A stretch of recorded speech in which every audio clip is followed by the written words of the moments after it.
me say, I'll give her a pain, a heart, and a piccolo and a cane. Nice little cat, you can stick it up, you can hide round.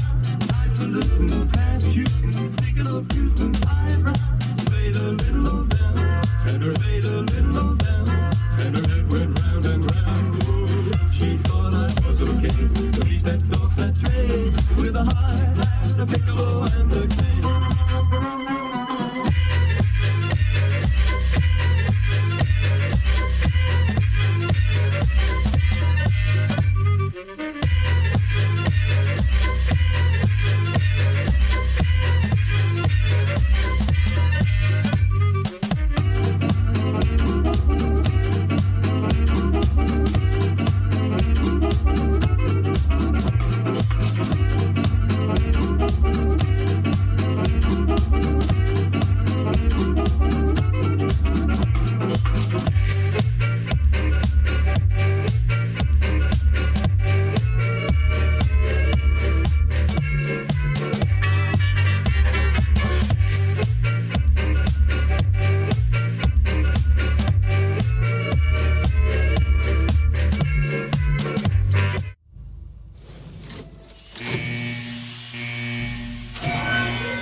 Now. Oh, because the vault has to open.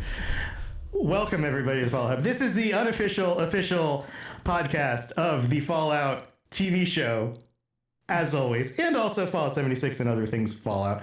Welcome to the show. I'm your host, Tom, or Robots, and I am here with my good buddies, Dave and Ken. Dave, how's it going?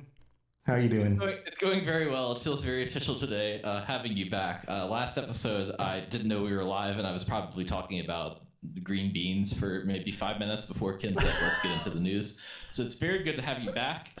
It's like mom and dad are back on the scene and all of the chaos gets to go away. Yeah, and we still talked about green beans before the podcast started, so that was fun. Green beans. Yeah, and Cracker Barrel. Ken, how are you doing? I'm good. I'm on my new microphone. We had some technical difficulties getting me set up for the first time, so that was interesting. Yeah, so yes, you are here. We are all set up. We're a little bit late, but welcome to the show, everybody. Chat, welcome to the show. As a reminder, it is Tuesday at now 5:30, but it's supposed to be 5 p.m/2 p.m. Pacific, 5 p.m. Eastern, 2 p.m. Pacific on twitch.tv/The Fallout Hub if you want to hang out with us live and talk about cool stuff with all of our cool friends here in chat. So thank you for joining us, everybody. So we are, as always, stuck in the vaults in our own little vault rooms doing our thing this week. And how have things been with you guys in the vault? How's it going? Things are going well. People are saying in the chat that we're sounding a little echoey, so I'm going to do an echo throughout the vault. And the word I'm going to choose is marmalade. And we'll see how marmalade. Things are going well. Been playing some game. Been living here in the vault, getting my rations, I'm not even sure what to call it. Are they rations? Is it goop? Vault rations? Yeah. Yes. Yeah. I think vault rations make sense. I think the echo probably has something to do with something being echoed through the stream mix. Probably the system is clicked in your routing for broadcast stream mix and you need to unclick it. That would be my guess, Ken.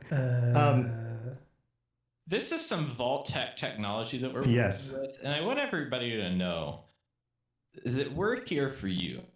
We're here to make all of your wishes come true in the realm of this particular podcast. So anything outside of that, like, promotion at your job, getting to, finishing the legendary run. I don't know if we can do that for you, but maybe we can help in some way. Is this working now, guys? Can you not? That should have taken care of it, I think. No echo? People are saying it's perfect. It's fixed, and we sound beautiful. There you go. Beautiful. This is all new equipment. So it's all perfect. Perfect. Well, the good thing is that the audio version of this will be recorded fine. And thank you for being here, for being our beta testers in the stream. So, Dave, we've got some really cool stuff to go over today because we're coming to the end of this season of 76, the adventure is ending. We've got a new adventure beginning. We've got some really cool stuff to go over about Wendigos and all sorts of things. What do we have? What do we have on the docket? Well, ladies and gentlemen, it is your Charleston Herald. And for some reason, I always feel like dancing whenever we're about to do like a little topic change. And so I hope that the video and live versions of this enjoy the little dance that I do before we start. We have talked. He does the Charleston, which is awesome because he's the Charleston Herald. I did Charleston and Charleston, made in Carolina. Oh, that's true. That's funny because I live in Charleston. And it's funny because when I moved here and I was like, I'm moving to Charleston, people were like, oh, you'll love the beach. Oh, the beach, the West Virginia beach. There's just a river. Anyways, I want to talk to you all. This week we're going to play a game. You know, I'm a master of games. Look at these hands. We call you the Game Master. Just for anybody who doesn't know, behind the scenes when we're not on camera, we just call him the Game Master. We also call him Jazz Hands Dave. Yeah, it's Jazz Hands, the Game Master. Those are kind of the, you know, around the vault. That's just, hey, Game Master, where's the sauce? Yeah, I said that this morning when I was looking for the sauce. Go on, Dave. That's exactly what happened. You're telling straight truths.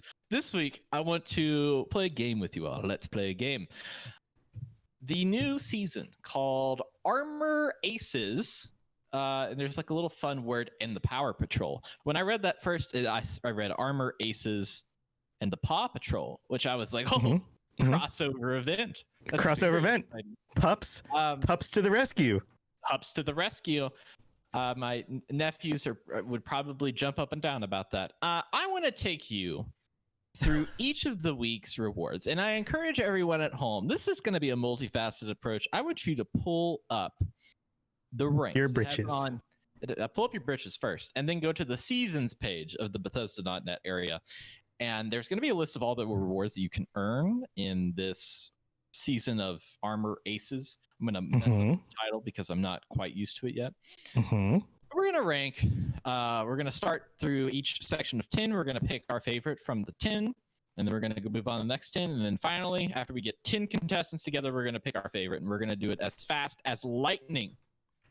Snippity snap. So let's all turn your books, please, to page 1, where we're ranking the rewards 1 through 10 of the new Armor Aces season. What is your favorite? Ooh. I'm looking right now here. I'm sharing it in the Twitch chat too, so people can see the page. In your car, just imagine it. So rewards 1 through 10. I like the woodlog door. I'm a fan of the weight bench. It sounds like when someone's like, just say something immediately. It's the first thing that comes to mind. Just make a sentence up.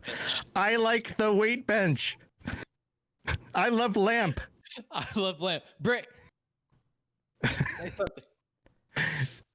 Yeah, the woodlog door looks really cool. Like you've got like the end of all these circular pieces of wood on a door. It looks very 70s.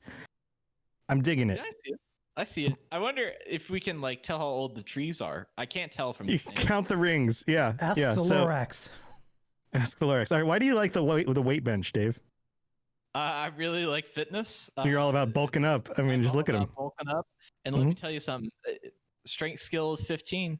Got to tell you. Got to get that equipment. I'm not sure how that affects it. Probably doesn't. But you know what? If you just roll up to a camp and somebody's lifting weights, that's intimidating. That's intimidating AF. What are they going to do next? Yeah, that guy could probably punch you. That's true. Because he has muscles. Ken, what do you think is your favorite? Do I have to pick just one? Just one? Then it's going to have to be the weight bench as well. Because man, you guys are fitness gurus today. With it, I'll finally be able to build a reasonable Vault 69 gym. Ah, yes. You're a resident monster, Kenneth. Yes. I did actually. Chad for sure is all about the weight bench. Yeah. I did. At one point in time, I built an earlier version of that, and I had to try and invent a weight bench. So I used one of the long wooden benches and then hovering conduit, and then I just put 2 clocks on the end of it, and that actually kind of worked. I'm trying to imagine this. Yes. We will lift time. Time will be lifted above our heads. All right, we've got a bunch to get through. Let's speed this up because he said lickety split. All right, 11 through 20. 11 through 20. What do you think? I'm saying ship in a bottle. Shipping a bottle for me too. Shipping a bottle 2 for for me. shipping a bottle. Yep. 3 for shipping the bottle. Definitely. Shipping the bottle wins. That was so quick. And now we're on to the next one. Foosball table. Easy. Yeah, foosball table. I'm Ooh. with you. Yeah, foosball table is pretty good here. I'm gonna go with that as well. Although it's not a mini game, and I wish it was a mini. How cool would it freaking be? I'm gonna It's like hit- some Red Dead Redemption stuff where you get to like play poker Yeah. and like knives and stuff. What if we could play foosball? I want to play foosball against people in Fallout 76 for sure. I'm going to hit pause for a second and ask you guys a question. Do either of you get excited about weapon or armor paints at all? I know Yeah, Okay. I like having some options. Yeah, for sure. Dave's. I mean, yeah, yes. I'm with you, Dave. I don't get as excited with those as I do new camp items.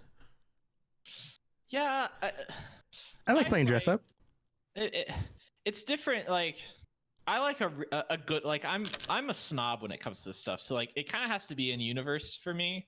Like something that dramatically. That's a whole new- The Dramatically. word of the day is dramatically. Dramaticles was an ancient Greek hero. He was. He got a case of dram and pulled it up his testicles. Anyways, Wow. That was Testicles was his sidekick. I guess it was. Missed opportunity to name our Mr. Handy Testicles. Oh, dude. Oh man. Mr. Testicles. I don't like a weapon paint unless it's like super duper, like if it looks like a pipe weapon, essentially, you know. If it looks like something that is in universe, I like it. That's like drastically different. But otherwise, no, I'm not a fan. See, I'm not super into the camp building stuff. I like it, I appreciate it, but if I can just put on a paint on an armor when I'm fixing it up on my bench and look different and feel cool about it, then I'm all about it. That sounds cool to me. Moving on. Foosball table's the winner of that. We're gonna go to rank 31 through 40. Set of options. All right, I'm looking at them. I'm gonna go off the top of my head here and say legendary script times 100 because I need some more of that. It's pretty solid. That's what I It's need. pretty solid get. Yeah. I mean, we've got the officer's gas mask, which is intimidating and scary. We got a lot of shiny stuff going on here, like the subjugator player icon and the power ace power armor excavator paint. Yeah. I could use some new excavator paint. I think I'll go with that one. I'm going to pick the army base floor and foundation. I think we're maybe just a little bit closer to the cool kind of enclave base layouts that we had in Fallout 3. Remember with the shape of those hallways, and I would love to be able to build an enclave base. That would be awesome. Yeah, I think you're right. Yeah. The picture doesn't do it justice, I would say. No.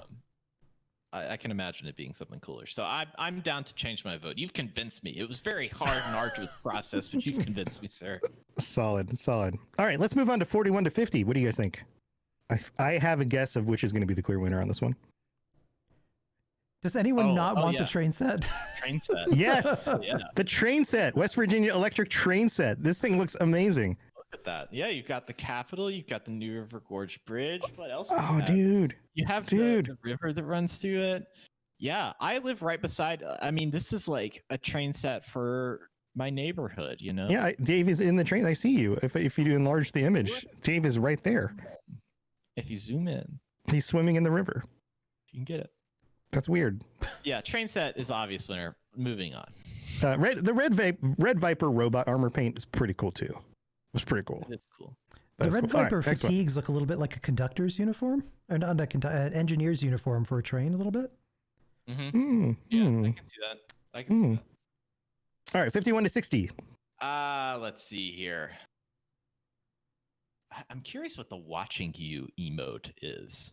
Ooh, you think it's like the whole like two eyes, like It's like he has. I'm the boss now? Like Yeah, I think it's. Yes, maybe that. Meet the parents, right?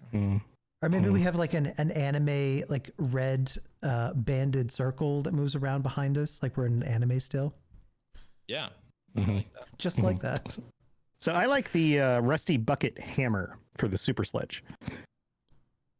That's kind of fun. Yeah. It's kind of fun. I like turning super sledges into ridiculous things that you're wielding on a stick. I think that's great.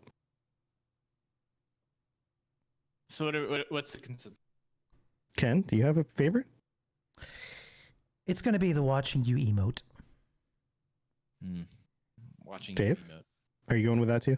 I'm going with that. I'm not sure what it is, but I can only imagine. This is where like less information is probably better for its standings, and I'm curious. I'm all right. No, 61 to 70. What do you? All right. Let's see.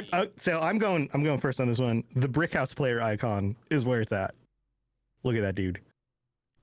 That is an American right there. Tight. He's looking pretty tight. He's up. I think he's even got a cigarette in his mouth. Oh, smoking's bad, man. That's not. It's bad. It's bad. He's like an 80s action hero who he doesn't give a, like. He's a bad mother trucker. Black Dynamite. Yeah, I mean, he is saving our freedoms and definitely living out his own freedoms at the same time, even if it costs him his health. Don't smoke, kids. Don't smoke. I like this Armor Ace shooting gallery. I think that's kind of cool. It looks like a carnival. I'm with you. Yeah, that's exactly what I want. Feels like BioShock Infinite, Kind of feels like that, like weird, like carnival aesthetic. I like that. All right, 71 to 80. Ooh. Loading. I'm gonna pick the same one as Tom. I am too. The Brotherhood of Steel Field Station. What a throwback! That when I saw that, I was like, "You have to be kidding me!" That is amazing. It's like a little bunker, and it looks like it's straight out of like Fallout 1 or something. Yep. It is amazing. That's probably the best looking of the prefabs that I've seen. That's probably my favorite of any of the prefab stuff that I've. Very cool. All right, 81 to 90.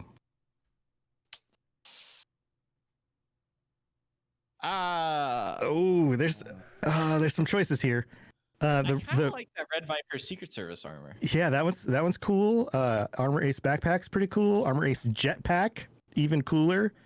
Mind blown emote. I think I'm gonna pull a Dave here and go with that one because I don't know what that actually looks like in the game, but I hope it looks like your brain explodes because that would be great. Yeah, that's the one I want. Yeah, that's okay. Yeah, that one's a lock. All right, for this last one, should we use 91 through 99 plus 100? Yeah, plus 100. Or should we do 100 is like 5 things individually. So maybe we should do these separate. All right, so 91 through 99. Greenhouse. Tank helmet. Greenhouse set. Greenhouse set. I really like that subjugator outfit though. That's like subjugator mask, subjugator outfit. But okay, that's pretty intense. Separately, no. Like separately, that's unexciting. Like that you have to you get the mask, but then you gotta go. Like you should just get both. Yeah. But that greenhouse set, people been wanting that. That's like people been craving some greenhouse set. Craving that greenhouse set. I love the tank helmet though. That's pretty cool. Yeah, it is. That's pretty cool. I think Captain Robots might have to wear that for a little while. All right. 100. We have, let's just call them all out here so everybody can envision these in their minds. We have the Armor Ace Eagle Stein, which is, if you don't know what a Stein is, it's a really fancy drinking mug from like Germany. But this one has an eagle head on the top with an American flag on it. 500 atoms, not too shabby. Armor Ace game board, very cool. You can put that up in your house. The Ace Full Assault player icon, which is a American power armor icon, and then the Ace Full Armor or Full Assault power armor paint, which is the same one that's in the icon. What do you guys think? I'm going for the game board. I'm not too. I've seen this power armor paint, and I'm not too. It's too nice. It's too nice. It is pristine. It looks like it has not even been, like you haven't even walked through some bushes or something. Like there's no scratch on it. Right. That's my whole thing. And maybe that's my like own opinion aesthetics. It's like I like to look like a beat up piece of trash, like 100% of the time. And I mean, that's the same thing for real life as well. All right. So yeah. the game board or the Stein. The Steins. I like the really Steins. I just like the Steins are cool. Really fun. It's yeah. Commemorative pieces. It's like your pins when you go to the Olympics or Disney World or wherever. You got to collect them all. Pokemon. Yeah, like Pokemon. Gotta catch them all. All right. Hey, I'm going with Stein. Stein. You doing that? Stein game board. All right. So that's it. We would love to hear what you guys are excited about. So if you jump in our Discord and let us know, that would be awesome. Let's pick our personal favorite out of all these. We'll just do one for each. So I'm going to pick my personal favorite. It's going to be the Brotherhood of Steel prefab. Ooh, personal favorite. I'm looking back through them very quickly. I am going to choose the... I don't know yet. That tank helmet is pretty cool. I really want the tank helmet. Cool. Yeah. Greenhouse for me. I can do a lot with that. Awesome. Very nice. This has been the game. This is the game. Everyone won today. This is a momentous occasion.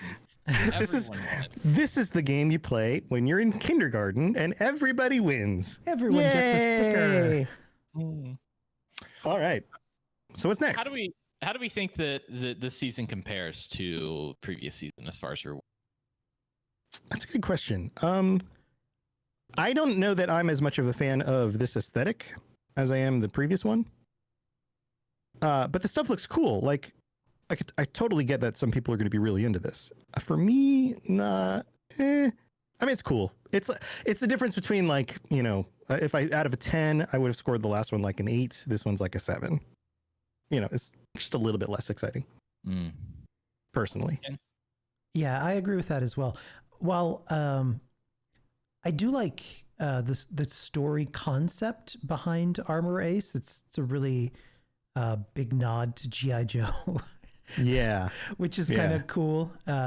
If you're an 80s kid and grew up with those, that was kind of an obvious parallel. But aside from a few standout items, exactly. Aside for a few standout items, I feel like we got more exciting camp stuff in the last one. I'm also a fan of creating seasons that are based on stuff that's Fallout lore related. Like this Armor Ace is completely new, which there's nothing bad about that, but Captain Cosmos is something that's been referenced in previous games, so it felt like a natural part of the world. Yeah, that's just what I thought. Yeah, I'm afraid that they're gonna do a bunch of like pre-war stuff and not have any like post-war, like stuff that like you can make a game around. Like you can have a cryptids board and have, this is the Mothman section, and this is the Windigo section, and theme your rewards around that, or have something like Enclave or just like straight up Brotherhood of Steel. I'm more interested in that because those are kind of the cosmetics and the items that I would want, and I would feel more excited to work towards. I'm not excited to work towards anything that's Armor Ace themed. The most exciting thing for me, like I said, is the Brotherhood of Steel prefab. Yeah, I agree with you. Yeah. I bet that they are, think about it. They probably have, 6 or 8 of these seasons kind of planned out. They're probably going to drop the more popular ones closer to bigger announcements and bigger releases. And so because we're kind of moving into this kind of in-between season, I have a feeling that's why we're getting something that's a little bit newer, a little bit, people didn't know to expect it, that kind of thing. But it also expands out the world too. Now we know about this Armor Ace thing, and it's going to be a thing that exists in Fallout now. So I would have loved to have seen a Hubris Comics one. I think that could have been a lot of fun, and there's so much there to build on. Right. Yeah. I've noticed since release, there's a real lack of Mistress of Mystery stuff, and I thought that was one of the best quests in the game. Yes, it totally was. I would be surprised if we don't get a whole one of these dedicated to the Mistress of Mystery. Yeah, because think of all of the really cool camp Silver items, Shroud. much less interesting items that you could have for weapon skins or some random new something that would be spy related. That could be so much fun. Oh yeah, totally. Totally. Moving on. Thank you guys for talking about some seasons. As far as news, there is a lack of news this week, mostly because of the holiday week and all the stuff revolving around that. And you know what? We don't have to have news every single week. It's fine. This is fine. It's fine. This is fine. That's a very different kind of this is fine. Yeah, that's what I post on Facebook every day. This is fine. Fine. Yeah. When I read other people's posts.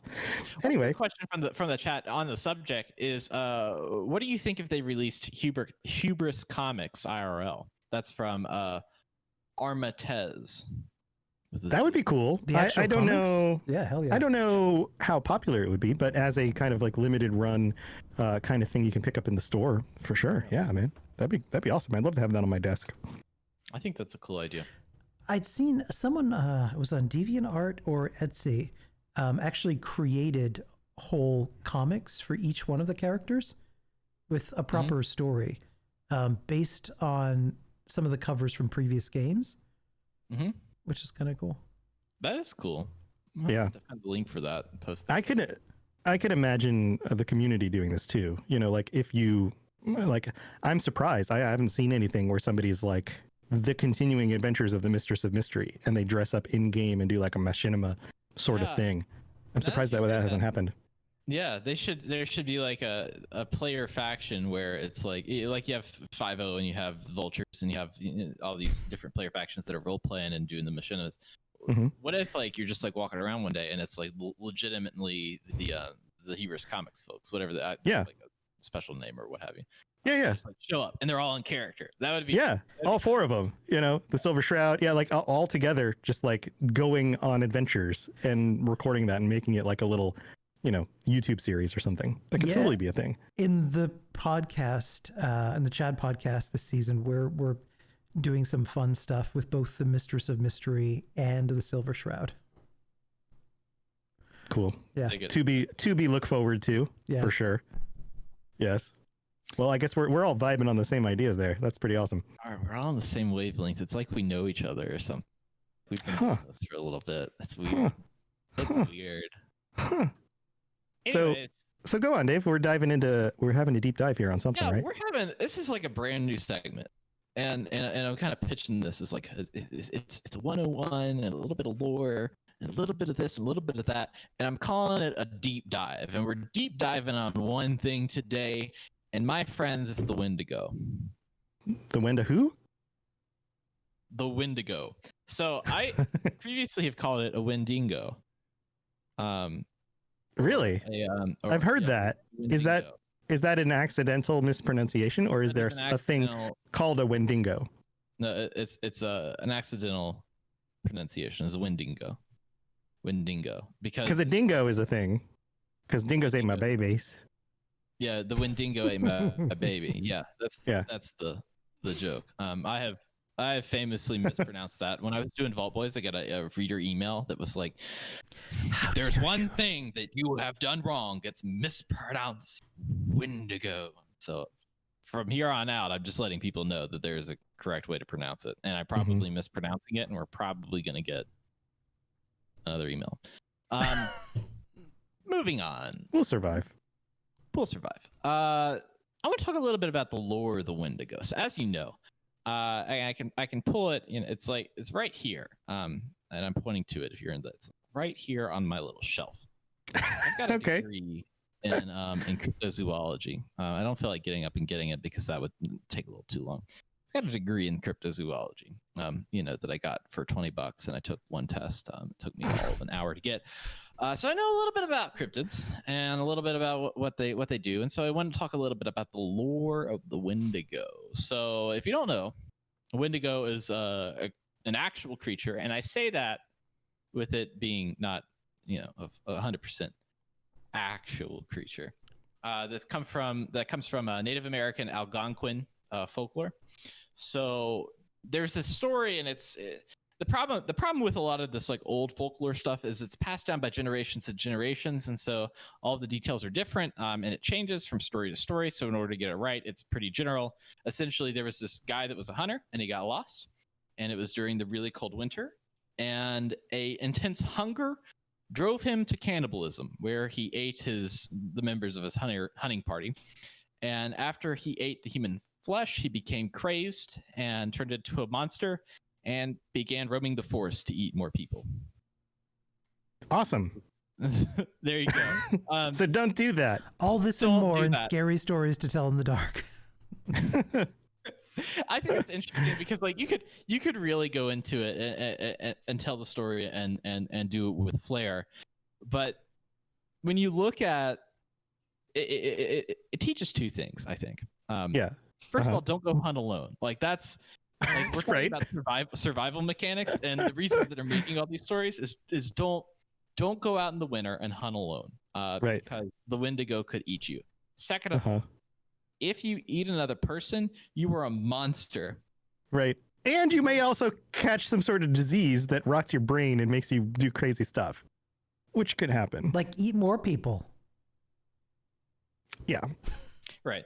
There's a lot of stories are, especially in ye olden times, to explain rules and teach life lessons. And I think that this is a pretty easy life lesson to understand is don't go out in the brutally cold winter and hunt alone if you don't have to, without proper gear and all that stuff. I'm sure people do, but also don't eat other people. Yeah. The modern incarnation of this comes from Yo Gabba Gabba, because they sing, "Don't bite your friends, don't bite your friends, don't bite your friends, don't bite your friends." And anybody who has kids might recognize that. Thank you, Yo Gabba Gabba. Thank you. Every time I go to my sister's, I hear 5 monkeys jumping on the bed. In other news, Windigo psychosis is also a thing that it's like a pseudoscience. It's not exactly 100% like an actual psychosis thing, but people believe that you can undergo some sort of mental transformation in which you believe that you need to eat human flesh. Like you just one day decide you're like, okay, I'm undergoing psychosis, and now I need to chow on some Bob over here. Yeah, Gary, come on over. I need a bite. You want some food? No, I'm gonna bite you. Yeah. Kind of jumping around. There's some other works that have Windigos in them. Particularly Stephen King's Pet Cemetery, I think, is probably the most famous Windigo, where they go out to that hill and bury the pets, and it's the Windigo in the woods. More commonly, I found that there's this book called The Girl Who Loved Tom Gordon. And so, no, it's not you, Tom Robots. It's Tom Gordon. The fisherman? Maybe. Yes. What's the fisherman? The Gordon's fisherman. No, you had it right. Tom Gordon was correct. So this featured a Windigo living on the Appalachian. It was a problem. The problem with the story was that there was a Windigo living on the Appalachian Trail, and I'd imagine that would be a problem for a few communities that are out there on the Appalachian Trail. Yeah, especially hikers. Particularly that, yeah, I would imagine so. Moving on here, we've got Hannibal Lecter. Gypsies. It could be a problem for those gypsies and staying gypsies out there. Yeah. Hannibal Lecter is another one that obviously famous cannibal, the most revered cannibal. As we know, if we've listened to previous episodes of the Fallout Hub, an answer that we can't guess when it comes to game shows is Hannibal Lecter. We're talking about things to eat with mysterious meats. So the NBC show, which was very famous and had Mads Mikkelsen on it, and boy is he's like the most devilishly handsome looking European gentleman I've ever seen. In dream sequences, he's depicted as a Windigo, and it's a guy with like weird skin and big horns on his head. And that's the secret. If you're watching it live, that's the secret motion for the Elks Club. So I'm sorry if I break into the. Well, there goes your membership. My membership, lapsed when I was 16, is gone. What? One of the things. Best cannibal joke. Are you ready for this? What did the cannibal say when he ate the clown? You read it in the notes, but I know he said, "That tastes funny." And that's why in Fallout 76, you have to wear the clown costume when you go to that joke. Yeah. That's All why right. when you're like, why do I have to wear a clown costume and why does this quest keep popping? It's because what did the candles say when he ate the clown? That tastes funny. Oh my God, Ken just had a sound effect. That was a sound effect. That was amazing. Wow. All right. Well, now that makes sense. Okay. There you go. Also, Killer Clowns from Outer Space, highly underrated Halloween movie. I don't think I've actually seen that one. I'll need to look it up this year because we're getting close to that season. So that's true. I always generate a list of Halloween movies to. I think this year I always put Young Frankenstein in there because it's just a great movie. That's it's not scary at all, but it's just. Oh, dude, what's his name is awesome. The actor. Gene Hackman. Gene Hackman. Yes, he's just great. It's not Gene Hackman. Gene Hackman's not in there. Gene Hackman. No, Gene. It's Tina Yothers. What is his name? Never mind. He's Willy Wonka. Yeah, that guy. Willy Wonka in that movie. Willy Wonka is such a good actor. Yes. So, moving back into Fallout 76 as we come from Gene clowns and Willy Wonka. Wilder. Wilder. I knew it was a Gene. You're right. Yeah, there you go. Yeah, Hackman doesn't make any sense. All right. But in Fallout 76, there are regular Windigos, which are essentially tall, slender creatures that are usually like slouching or crouching. They have long limbs. They're, very, they have long appendages. So in the game, are we supposed to associate them with ghouls? Are they some sort of weird mutation of a ghoul? Because they seem similar, and they're often like the Wendigo cave has a bunch of ghouls in it. They, as far as 76 lore is concerned, they're completely different. Once you go to Bolton Greens, you learn a little bit about the story of the Gourmands. And the tale that's told there is essentially the Gourmands turn to cannibalism. And finally, the guy ended up eating his wife. He's the one that you end up battling in the cave. Mm-hmm. So, but it's not that they just turned to cannibalism and therefore the cannibalism mutated them, right? Like in the world of Fallout, it's because of the mutation that everybody's getting mutated, right? It's the radiation, it's the FEV, it's something like that. And it just happens that it happened in a different way. Well, also, there's that story. There's also another take that could back up that assertion. If you listen to the Tales from the West Virginia Hills, the story about the Windigo there is the father ends up getting irradiated and dosed with some kind of chemical FEV concoction that causes him to mutate and eat his son. Right. See, it seems like it's an offshoot of that, right? It's like you either mutate into a ghoul, or maybe there's the rare case where you mutate into a Wendigo.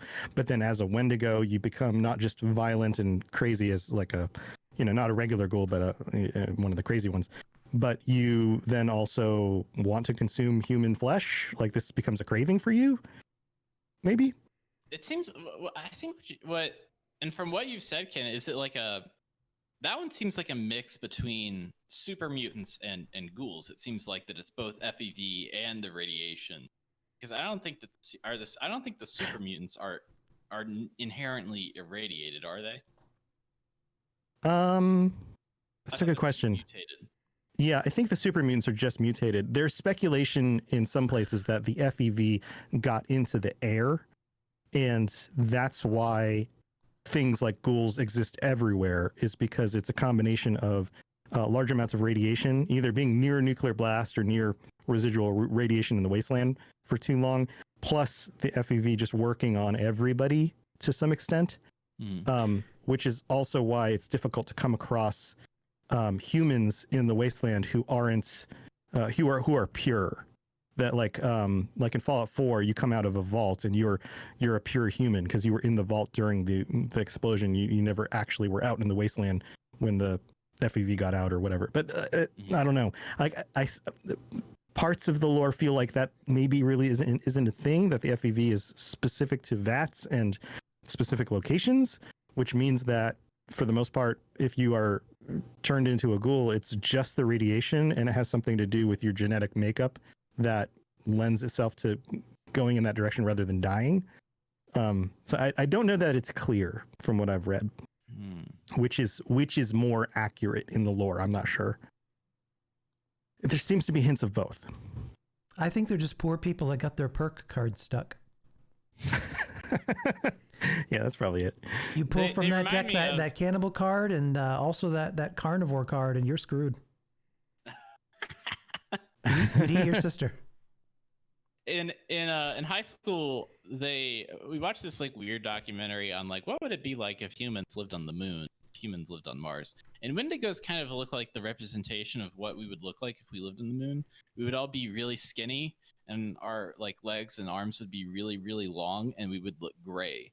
And essentially, like we would just be able to fly because we would be so light at that point, and gravity wouldn't have that much of an effect. Sign me up. So, I mean, in my opinion, they could be moon people. You never know. If I could fly, I would be ready to shop at the Big and Tall store. You'd be down for that life. I would be okay with that. This is some sort of goal for you. The Big and Tall store. One of these days, I'll be able to shop in you. Huh. All right. Well, Dave, I think it might be time to move on. Unless we have interesting Windigo Colossus stuff. Any other thoughts on Windigos? Can I do anything else? Yeah, and this is where we dive deep into some interesting stuff. So there has, amongst content creators and the community at large, become a tournament to end all tournament, friends. It is going to be us versus the poor man known as Earle Williams. And there is a friendly competition going now to see how quickly Earle Williams can be killed. And it begs to question the ideal builds, weapons, and perks to get that done. So I talked to two people who've been really chipping away at the number of seconds to take him out. The first person I talked to was Danny in our group, and this is what he had to say. His build, I'm going to share in the chat, and it's also going to be in the notes here, but just so you see what cards he's using specifically. Cool. This is Danny's Earle Killen build. Earle Killen build. All right, that's... Let me get that Earle Killen. First, that's Danny's build. So strength, there's hardly anything in. He's under perception, concentrated fire, commando, expert commando, tank killer, master commando. Under endurance, chem fiend, and fireproof, which is super helpful for those embers. Under charisma, tenderizer, strange in numbers. Under intelligence, he has nerd rage, maxed out. Now these last two for agility and luck. Action boy and girl, sneak, covert operative, escape artist, Mr. Sandman. We're going to come back to that one because he said that one's really important. Adrenaline, that one's also super important. Under luck, better criticals, critical savvy, class freak, bloody mess, starts genes, and serendipity. So here's what he said about this. Sneak is paramount in this event. It's shared. So if even one player enters danger, everyone's sneak multiplier breaks. That, especially early on, if you can sneak and get critical shots on him, you take a chunk of his health. Mr. Sandman is also another important perk for speed runs. Suppressed weapons with sneak attack do plus 50% damage between 6 p.m. and 6 a.m. Now, his group of 3, of which he's one, so he has 2 others that he runs it with. The small guns, bobblehead, to give plus 20% ballistic damage. Guns and bullets 3. That magazine gives 30% critical damage.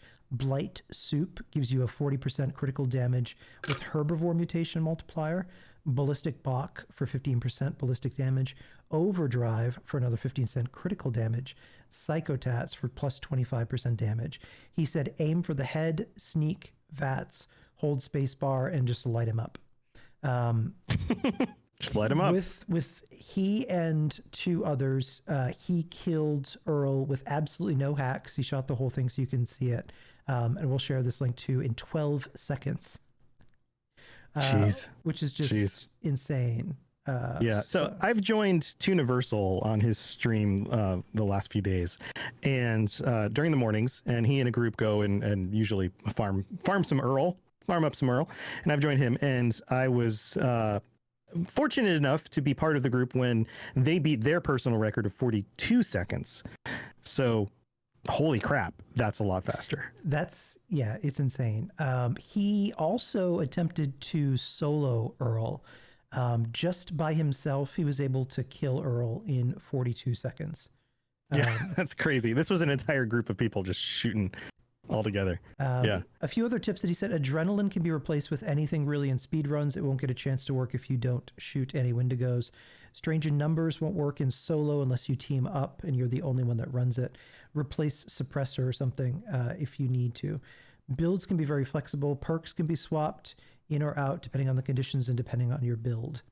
Now here's weapons wise. The B2525 Fixer is really a god killer weapon, and that's pretty much all that they use.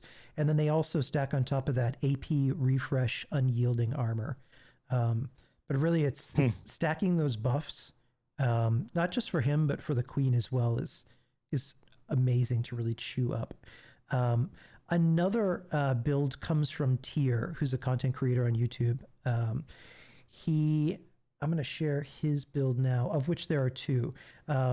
He's created one specifically for the B2525 Fixer that's a little bit different from Danny's.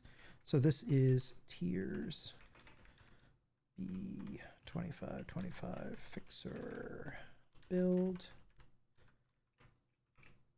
And there's that one in chat. And then he also did, and I need to try this out because melee wise, I have a really hard time with Earle. So this is TYR's melee build. And I'm going to attempt to do this. Oh, interesting. Yeah. Because my melee build sucks at the queen and Earle so bad. So I'm clearly doing something wrong. So I'm going to try and figure out what that is. Wow. Iron Fist. All right. Go on. I'm surprised by that. He says it heavily relies, like Danny said, it's all about stealth. In the majority of our OP aspect comes from, since Earle can't detect us, he can't hurt. And since we don't have to worry about being hurt, we can focus on critical spamming for extra damage with the commando, and then just power attacking with melee. So even if you have a few of you running commando with B2525 Fixers, and then someone hopping around in melee, you can. Dave's running commando right now. We only shoot from the waist up. TYR also said it's not all reliant on your build though, so don't worry about respecking a character just to kill Earle. But you need good gear and armor that synergizes well with the playstyle. Equip asbestos lining. This is the thing that we talked about last week, where add the asbestos lining to your armor. It's critically underutilized, but once you turn that on, like me, you won't be creamed anymore by those flaming falling embers that just kill you way too quickly. Another interesting tip that TYR said is to carry a bloatfly syringer to shoot the Windigos at the starting cave to max out adrenaline to get extra damage. So using that, you take out some of the Windigos, you build up your adrenaline, and then you go after Earle. He also said using life-saving armor, a full set, jump down from the top of the cavern straight down to hurt yourself, and then get revived by activating Revenant. That gives you an extra damage burst as well. Wow. Yeah, there's a whole science. Yeah. He said Earle will actually never detect you no matter how close you are to him if you're a good stealth character, if his back is turned to you. So if you're melee, keep rotating around him so he can't see you. That's what I do, and I started to do a little bit better doing that. He also said basically, unless you're using those bullshit magic weapons, heavy gunners are useless on Earle. Pistols are atrocious unless you have an automatic pixel build. But he said B2525 10mm pistol works well. Shotguns aren't that great on him. The only viable plays are stealth commando and stealth melee.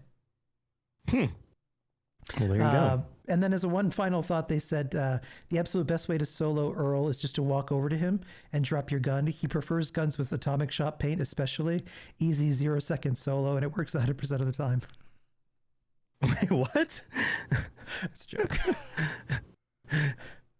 Oh, man. You drop that atomic shot paint, and Earle gets offended. Yeah, I've got some thoughts. Thoughts. Okay, these people are out here. They're training to be sprinters, right? They're out here. They're trying to Usain Bolt this. I'm out here. I'm like trying to marathon this, and I just get in there with power armor and a heavy gun on a junkies build, and just sit there and grind them out. And as long as I've got ammo and stim packs, you don't die.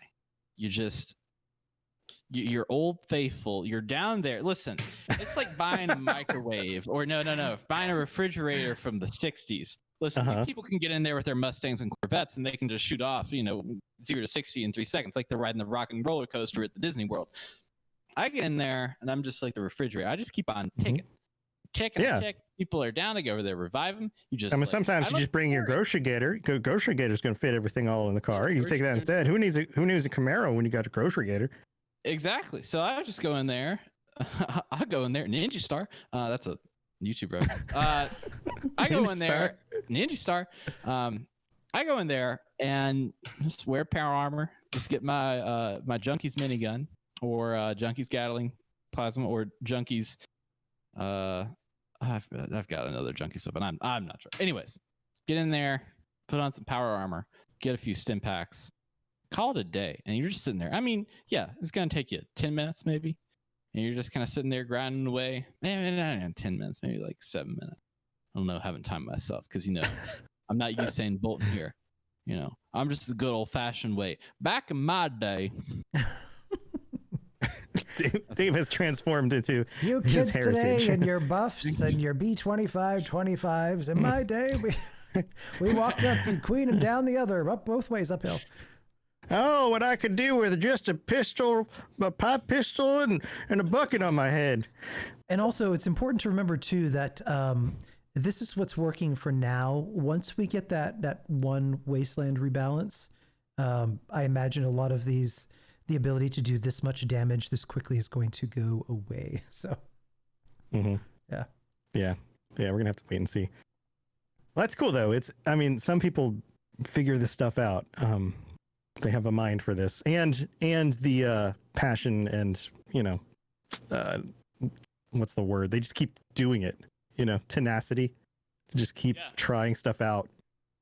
So good for them because it's just kind of neat to know that you can do that, These games are meant to be played with and the systems to be tweaked and to figure out it's like, okay, how can I legally break this? How can I get in there? And that's how I play Skyrim. That's how I play all this stuff. It's like, how can I maximize my potential in this? Also, there was a question in chat about how the menu explains that chems work. And just so you know, the data miners had figured this out ages ago. Certain chems do stack as long as what Board Shirtless said, they don't have the same addictive qualities. So as far as how the game is programmed now, that's just how they work, regardless of, I think you'd said in the menu, it says you could only use one addictive chem at the time, but the game hasn't been like that since launch. So maybe they'll change it. I don't know. Yeah. I mean, I stack them. I stack chems all the time. One final additional one. As a Junkies build, I don't take any chems. And I'm not kidding you. I'm just addicted to things that I don't want. It just affects like my charisma or my intelligence. So I'm just like dumb and I can't speak real good. But the rest of me works perfectly fine. Dumb and can't speak real good. Speaking of dumb and can't speak real good, I think it might be time to get on your soapbox. Oh boy. Oh boy. Let me throw my hat to somebody else this week, unless you don't want my hat, in which case I don't know. Ken, do you want to do the soapbox? Or should I do it? You know what? We'll have you do it, because otherwise I haven't read this one. Yeah, I haven't read this one yet. So if you mess up, it's on me, and everyone can write their hate mail and furious anger. That's fine. I have no idea what this says, so we're just gonna go into this blind, and I'm stepping up on my soapbox, and Next week, tune in for a rant about this rant. here I go. Yeah, what if we soapboxed ourselves? That would be really good. That'd be really funny. That also sounds like a yeah. that also sounds like a terrible thing to do in bed. Anyway, so here's our soapbox. I recently ran the new Colossal Problem event. I tried going with an unarmed, bloodied build. At the beginning of the encounter, it actually worked well, but as the event went on, it was not effective. Switched to shotgun build, died a few times. Switched to heavy guns and power armor, and I lasted a while. But being bloodied and having bloodied weapons doesn't work out in my favor, since although there were 4 people in front of him, the Colossus kept targeting me and going after me. But like I said, he wasn't the problem or why I'm so furious right now. A full 5-minute respawn when you die? Are you serious? That 20-minute fight was contained literally 5 minutes, and that's specifically what it says right here, of me waiting to respawn. Not only that, but the real reason I'm pissed is because I died 10 seconds before he was killed. I saw his lifeless body fall on top of me with my floppy head, limbs, and flat old vocal sacs. Oh. It doesn't say old, it says ol. So I said flat old vocal sacs. You should go get those checked out at the doctor. So I said to myself, okay, no big deal. I'll just wait another 50 seconds to respawn, loot him, and then escape. 50 seconds pass by. I get a loading screen. Loading screen took about 2 minutes. Then I finally respawned. I was outside and the event was completed. Since I got rewarded and maybe I wasn't going to get a super rare legendary off his body. But wait a minute. Oh, sorry. I don't know how this is supposed to be read. But a minute to respawn and another 2 minutes to load back in? Straight up bull. Seriously, fix your respawn timer. 30 seconds most. Respawn timer problems. I have a few thoughts. I've noticed, because as a bloody build, I die a lot. I've noticed that I can immediately respawn 3 or 4 times in a row at Earle before I start getting the respawn timer. So I feel like and we have to, I might ask the data miners, I feel like there's a mechanic by which when you get to a certain point, if the game determines that maybe, should you really even be here? What's wrong with you? Fix your build. The game starts giving you that respawn timer because like I said, I can respawn immediately 3 or 4 times before I start getting that timer. So it's weird. But as far as also his loading times, you need an SSD or an M.2 drive, unless that's on console or something. But right. Well, and M.2 is just the way it's plugged in. An SSD in both cases, whether it's SATA or M.2. But you can get an SSD for sure. For your console as well, and that helps with. I don't have one, but I know that I've seen people that it fixes your reload times. Yes, very much so. So that's part of it. But I didn't realize that the reload times increase because I don't run a bloody build, and I don't die that often. Same here. I don't die because you know what? I'm actually good at this game, and like these bloody builds running around here thinking they can get all the radiation and have their guns, and they're like, "Oh, watch me one-shot this. Turn around, it's patch 22, and look where you are now, huh?" Somebody's going to soapbox us, and they're going to be like, "You guys and your anti-bloody bill stance." They're going to think we're serious about picking on each other. It sounds like he must have. I don't know. I mean, could he have died from previous stuff and then entered the event and then carried over the extended death timer?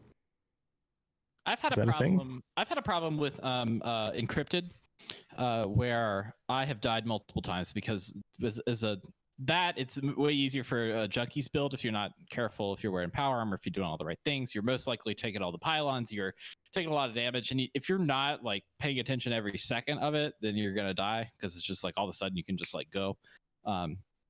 And that's happened to me, and I've died over and over, so it's like a full minute respawn.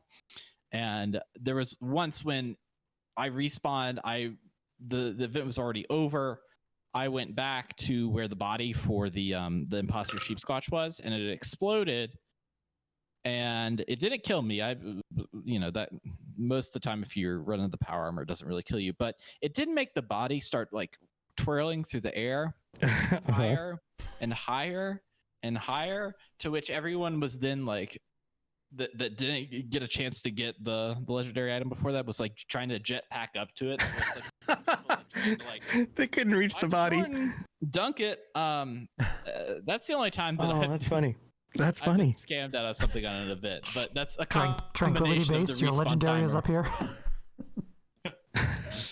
It was weird, and everybody was doing the confused emotes and was like, walking around, and there's this like twirling robot that's even interesting because in many different people's screens, usually the physics make the bodies fall slightly different. Mm-hmm. The fact that it looked like that for everybody is even more interesting. Yeah. Like it. Yeah, super weird. Huh. It was twirling for me. It could have been. It was definitely going up for everyone. Everyone was just packing up in the air. Yeah. I'm not sure what it looked like. Maybe some people it looked like particularly strange. I don't know. Weird. Strange stuff. All right. Well, I don't know about the extended death timer. That's going to be something else that people might have to chime in on. Because you're good at the game, Tom. Yeah, that's it. It's because I'm so good at the game, Ken. Mic drop. I just dropped it. I am penning my rant for next week as we speak. It's going to be your own rant. Nice. Awesome. All right, guys. Well, I think that's all we have to say about that rant. Anything else we want to cover before we head out? One small thing. There are two interesting things that Bethesda had started, one of which is a community spotlight. So the link we'll put in the show notes here. If there is someone in the Fallout community that you follow, if you watch somebody on YouTube, someone from this podcast, maybe Tom or myself, and our beautiful faces that love you very much. We love you. What about me, Ken?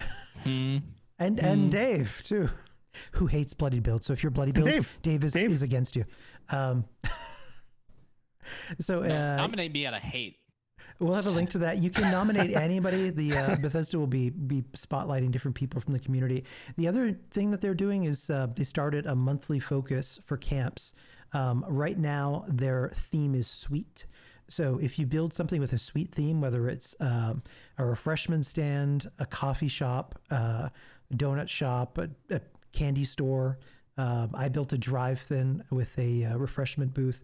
Upload those camp pictures into the thread in the Bethesda forums that we'll put in the show notes here, and your camp may be featured in the Inside the Vault article.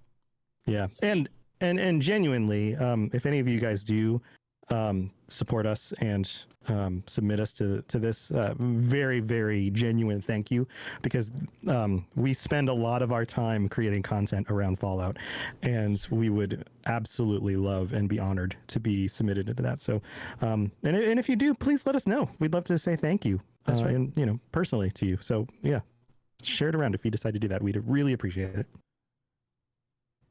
Awesome stuff, guys. All right. Well, let's wrap this up. How can people get a hold of you guys? Let's start with Dave. Don't send me any hate mail, please. Please, God. Send pictures of your bloody build to Dave on, don't do it. On Twitter. I don't want it. Care of Battle Creek, Michigan. Wait, was that your Danny DeVito impression again? Here it is again, guys. Hey. It's Danny DeVito. This was a pre-show thing. I don't think they caught you doing that. That was the pre-show. Well, anyway, to the one person in Sweden that listens to our show, they are really offended. This is why we need to start a Patreon, and we need to do like pre and post show banter on the Patreon, so people at like certain tiers can get like the pre-show, because then you will be able to hear his uncanny Danny DeVito impression. And talking about green beans and the Cracker Barrel and what our parents do and they eat there. Yeah, it's good. Carousels at the local Golden Corral. It's all good. Yeah, this is the real show, is the pre and post show stuff. So that's true. One of these days. Yeah, I think that would be a good idea. Anyways, yeah, where you can find me. That's right. I'm supposed to be plugging myself. time. I do a little podcast called Geography Arcade. It's on all of your different fun services at Geography Arcade. If you can't spell that, then look it up and learn something new today. This week, we are doing an episode on Star Wars and the Galactic Empire. So if you are a fan of Star Wars and want to learn something interesting about maybe colonialization, maybe a little industrialization, all that fun and interesting stuff related to Star Wars, as you would in history books, then you can check that out. Awesome. Tabo, go check it out. All right, Ken. Oh, yeah. Oh, boy. Danny DeVito showed back up. Get it, kid. Ken. Take it away. You sound more like a Muppet than Danny DeVito. I don't know what you guys are talking about. It's me, Danny DeVito. Hey. Oh, my God. What? Oh, my God. Oh, man. Oh, it's Doc C.J. Martin just showed up. How are you, man? Hey, Doc. Hey, Doc. Fozzie DeVito. Danny DeVito just said hi to Fozzie Dr. C.J. DeVito. Martin. Oh, my God. Okay, please, Kenneth, tell us where people get a hold of you so we can wrap this up. Fallout76podcast.com. We are almost done with our season 2 opener. And we started writing our third episode that Dave is going to be appearing in. And As I'm Danny playing DeVito. your character, Danny DeVito. You're not doing Danny DeVito. Oh, my God. This new episode is called Always Sunny in Appalachia. Before we started, Dave's like, yeah, if you need any other voices for the show, I do something. He's like, it's like Fozzie DeVito. That's great. Yeah. Yeah.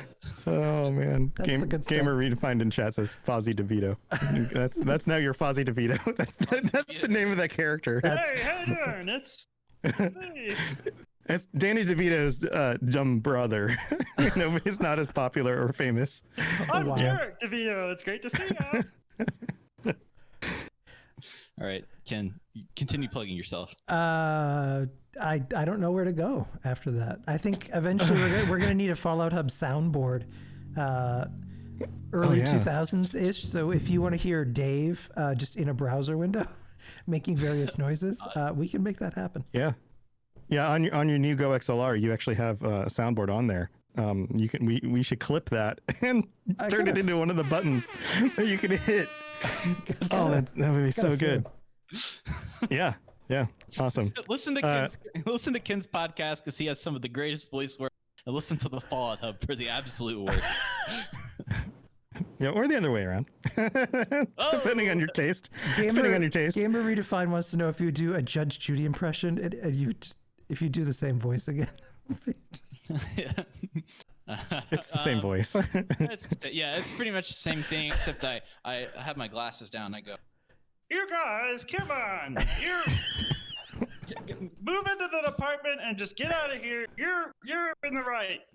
Dave Chaffins is the man of 1,000 voices. Guilty. Oh my God, what? Awesome. All right. Well, it's probably my turn to wrap this up. My God.